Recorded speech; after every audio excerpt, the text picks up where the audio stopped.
What's up ulit pala sa inyo mga boss? Welcome back pala ulit dito sa aking YouTube channel. Ngayong araw, meron na naman tayong player na makikilala. Siya nga pala si Andre Brian Miranda, mas kilala sa tawag na Bateng. Minsan ang tawag namin sa kanya, the fearless point guard ng Barangay Malaya dahil sa husay nito sa pagdidribble, napakagaling pumasa. Itong batang to, matagal ko na siyang kilala, alam na alam ko na yung husay niya sa paglalaro. Ilang beses na rin siya nahugot sa mga ligang labas. Marami-rami na rin siyang award na nakuha. So ngayon, panoorin natin ang kanyang kwento.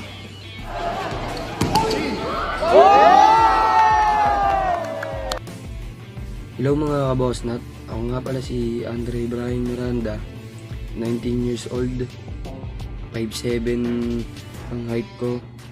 Nakatira ako sa Barangay Malaya, Quezon City at ang posisyon ko po ay point guard.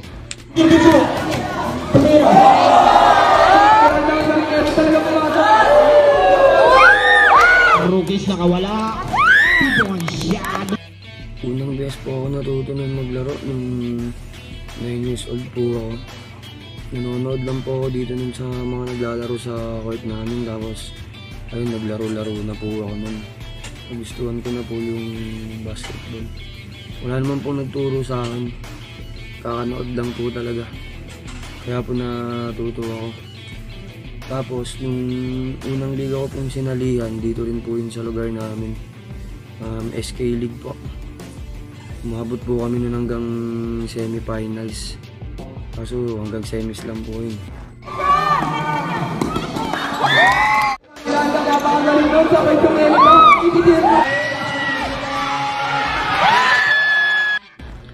Tapos ayun po, nagkaroon po ng tryout dito sa Malaya Elim nun. Tapos nag-tryout po ako nun, tapos nakuha naman po ako nun. Kaso po, nalaglag rin po kami agad nun eh. Pero okay lang po yun, dahil naman dun mas natuto po ako. Kaya po nung nagkaliga po nun dito sa amin ng half court, umabot po kami nun hanggang championship. Kaso po natalo po kami, kaya first place lang po kami. Pero ako po yung nag-mythical nun. Yun po yung nakuha akong award nun.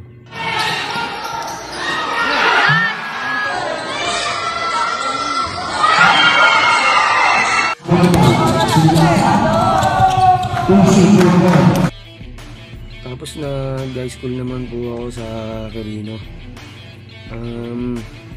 Nung grade 7 po ako sa Quirino, naglaro po kami ng intersection.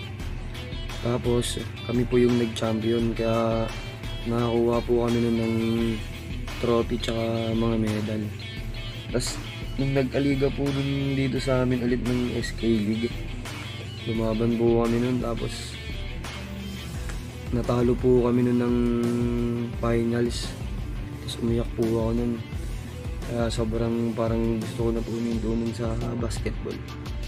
Pero di po ako nanuminto, nagtyaga pa rin po ako. Kaya po pagdating ko nung grade 8 po nun, nakuha po ako nun ng intrams.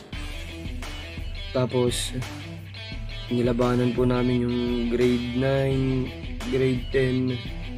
Tapos kami rin po pala yung nag-champion nun. Kaya yun, nagkaroon po kami nun ng medal dahil tinalo po namin yung grade 10. Sinalakda.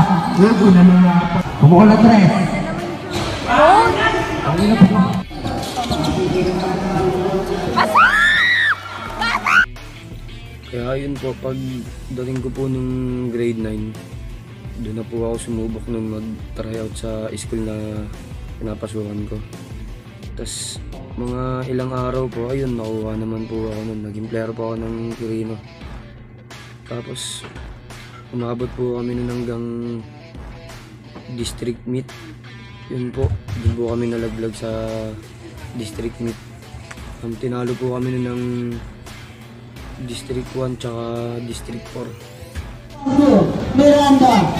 Miranda Tepusu Pasu Miranda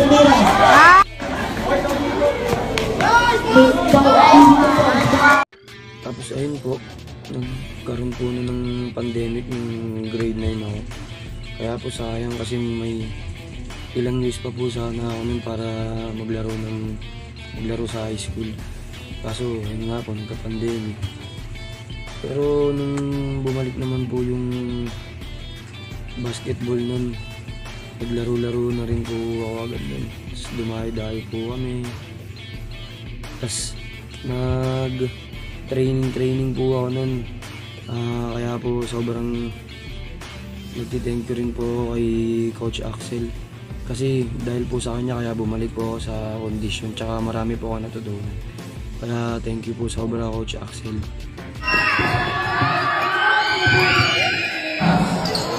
Pull-up jumper.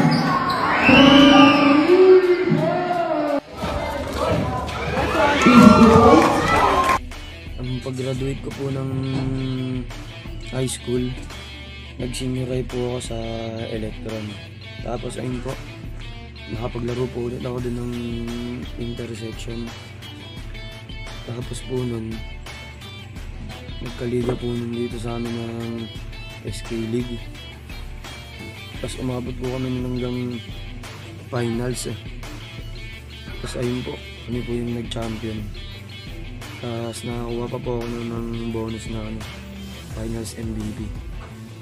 Tapos simula po nun, yun, marami na pong umugot sa akin. Naglaro rin po ako sa Project 4, sa Escopa, tapos sa Cruz Naligas. Ayun po, mga pinaglaruan ko. Tapos pinuha rin po pala ako sa Pansol, dun sa Paltok. Tapos umabot po kami nun hanggang finals. Kaso po, talo po kami ng finals. Pero nakakuha naman po ako ng bonus na medical 5 tsaka season MVP. Kaya di na rin po masama. Tapos ngayon po, dumadayo-dayo rin po kami. Kung saan nauugot ng iba sa Luzon. Tapos naglaro rin po pala ako ng mga 2v2. Naglaro po ako nun sa Claro, mga taga-Claro po kalaban namin. Umabot po ng 10,000 yung pusta. So ayun, nanalo po kami nun. Tapos yung sa UP naman po, 49K yung inabot ng pusta, kaso po natabla. Kasi mahirap po talaga yung ganun, tapos wala pang referee. Naman po talaga tabla. So ayun po, kinuha rin po pala ako sa Balara. So ako'y nakakuha ng Mythical 5. Nice one!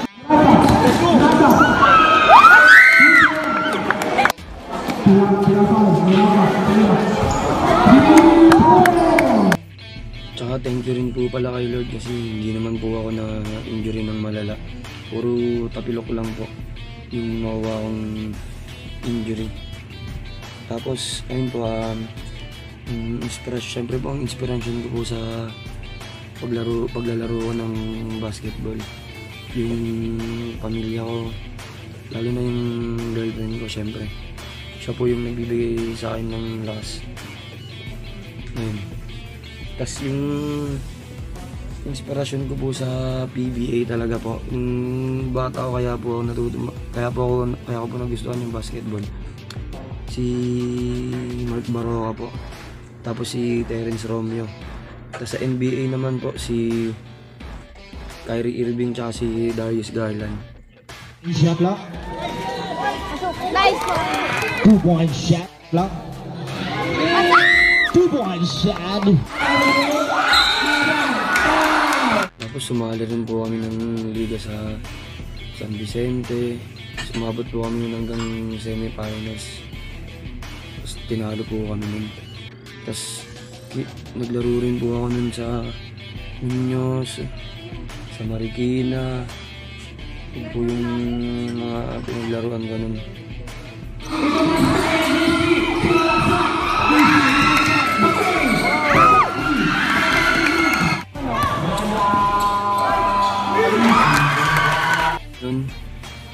Ang mapapayo ko lang din sa mga bata na gusto matuto ay sipag at tiyaga lang, tapos stay humble. Kasi mas maganda talaga sa player yung hindi mayabang.